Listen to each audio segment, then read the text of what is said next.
Hi, first grade. Welcome to Bedtime Stories. We finished The Mouse and the Motorcycle. So, room 5 has been busy studying the ocean and choosing our favorite ocean animals to study. So, I have chosen the humpback whale as my favorite ocean animal. And you can see behind me, we've started doing characteristics in room 5. And this is my one pager and some notes that I took on characteristics of a humpback whale. So I decided to share with you tonight for bedtime stories a true story about my favorite actual humpback whale. His name is Humphrey, and if we were at Highlands, I have actually a stuffed Humphrey in my classroom. This was a true story that happened when I was, I believe, in kindergarten. So I was, or no, maybe it was the fall of my first grade year. So I was your age when this story happened, and it was on the news, and we would watch every single night when we got home from school. We would turn on the news and we would watch the news story because it happened right here where we live. And so I'm going to show you this map. This book actually belongs to my brother. That's why it says Philip Endicott in here. But whales are supposed to live out here in the Pacific Ocean where it's saltwater. And as you go under the Golden Gate Bridge, you'll see that this is where the Sacramento River is up here. The Sacramento River is freshwater, and it starts to flow down.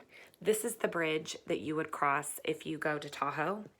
So the Sacramento River flows down into the bay, San Francisco Bay, and the Pacific Ocean flows into the bay. So you sort of get this mishmash of water right here in the bay. It's not all saltwater, it's not all freshwater, it's sort of a mix of both. And this is the story of a humpback whale, poor little Humphrey, who ended up traveling all the way up here, up the Sacramento River. And it is true. So get cozy because this is a good one. Our story begins on a sunny day far out at sea. A pod of humpback whales was traveling south together for winter. Humpback whales are magnificent creatures that sing beautiful songs to each other underwater. There are very few of them, so each one is quite special. And they are intelligent. Every winter they travel south, every summer they head north, and they always know the way. So when whales are traveling together, it's called a pod. But even whales can make mistakes. One whale named Humphrey made a big one. He turned away from his friends and wandered under the Golden Gate Bridge into San Francisco Bay.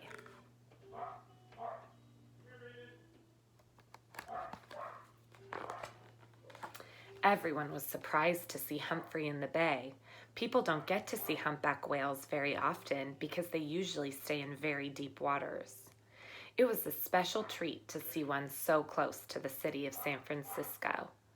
Humphrey was a spectacular sight, as long as a city bus and as big as 7 elephants put together.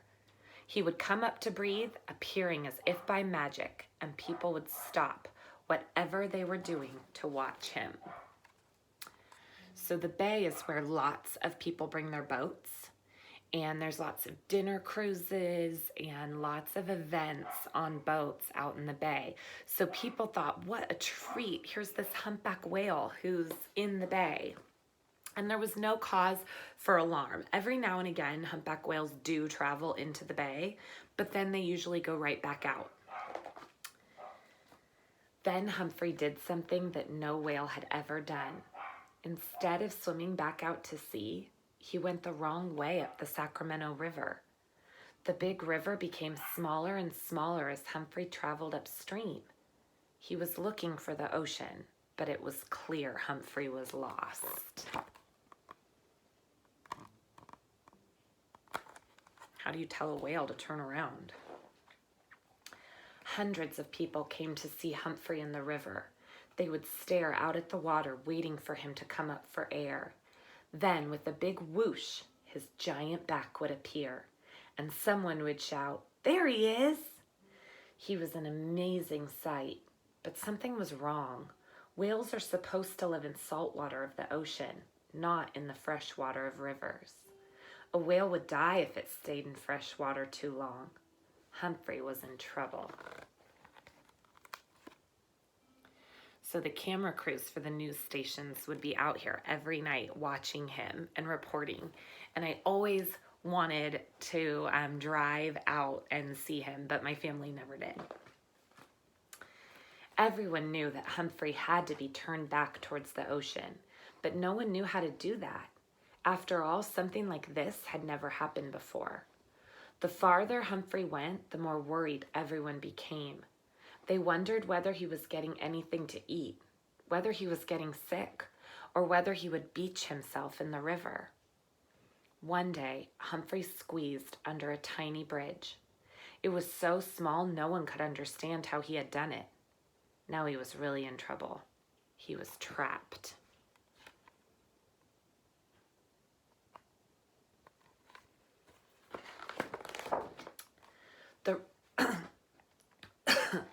The river beyond the bridge was very shallow and narrow. So shallow means not deep, and narrow means very skinny. It was so small, Humphrey could hardly turn around. There he was, a whale stuck in a tiny stream right in the middle of a farm field. It was hard to believe. Something had to be done to get him out of there fast. Humphrey looked sick.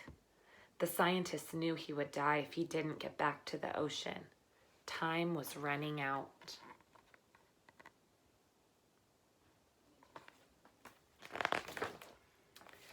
The people trying to save Humphrey would have to move fast. The scientists, Coast Guard officers, and many others got together to work on a plan to save him. They decided to bang long pipes together underwater and scare him back down the river. At the same time, they would play a recording that would broadcast underwater the sounds of whales eating. Maybe Humphrey would be so hungry and lonely, he would swim towards the sound. So they were going to bang pipes to hopefully get him to turn around. They were going to try to scare him. And then the other way, they were going to try to play sounds of whales eating. So hopefully he would think that that was the direction he was supposed to go.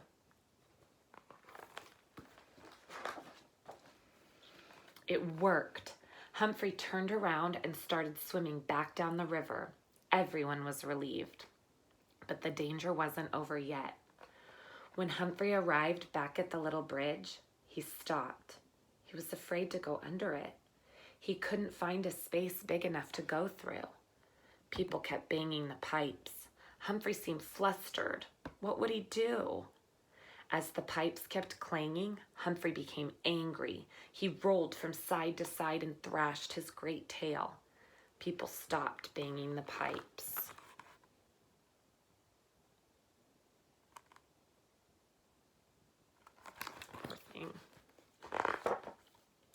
But Humphrey's friends wouldn't give up.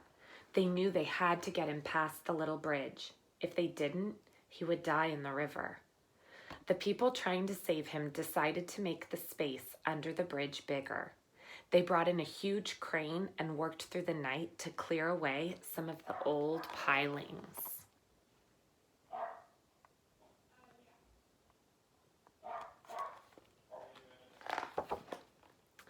Would Humphrey notice the difference? The next day, the people began banging the pipes together again. Clang, clang. The boats moved closer to Humphrey to urge him on toward the bridge. This was his last chance.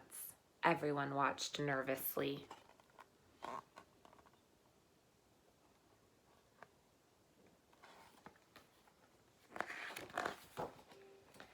Humphrey bravely approached the bridge, but as he tried to swim under it, his head became lodged between the pilings.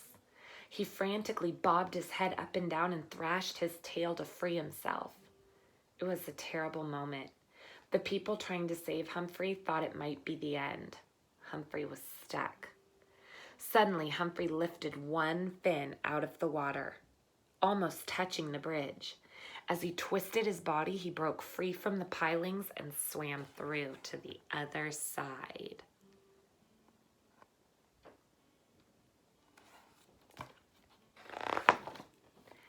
There was a shout from the banks of the river, then another and another until everyone was cheering.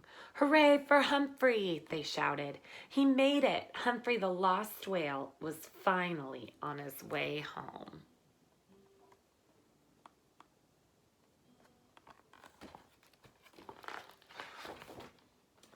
A whole flotilla of boats and the clanging of pipes behind him helped Humphrey find his way down the river. Finally, Humphrey arrived at the San Francisco Bay.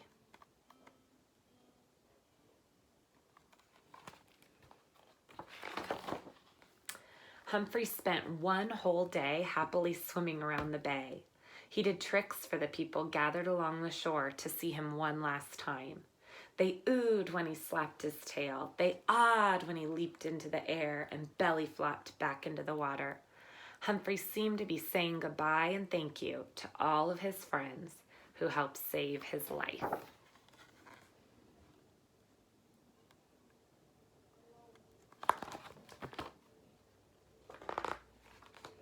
The people who had helped rescue Humphrey also felt grateful. Humphrey had taught them a lot about humpback whales. He had also become a good friend. Many times during his ordeal, Humphrey could have simply flicked his tail and overturned boats carrying the people who were trying to help him. But he never did. He seemed to understand that they were his friends. Finally, in the late afternoon fog, Humphrey swam under the Golden Gate Bridge and back out to sea. Humphrey the whale had made it. He was finally home.